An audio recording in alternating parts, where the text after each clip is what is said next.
Everyone, ఈరోజు మన recipe వచ్చేసి మష్రూమ్ కర్రీ. బోత్ రైస్లోకి చపాతీలోకి చాలా బాగుంటుంది.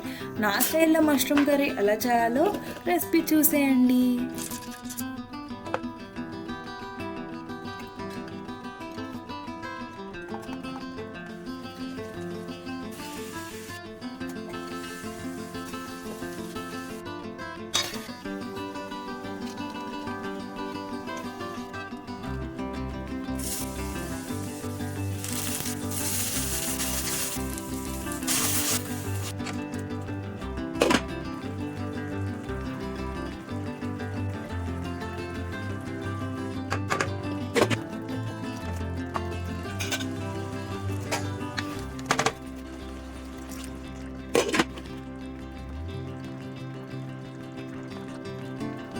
Like, share and subscribe to our channel Sudhato Saradaga.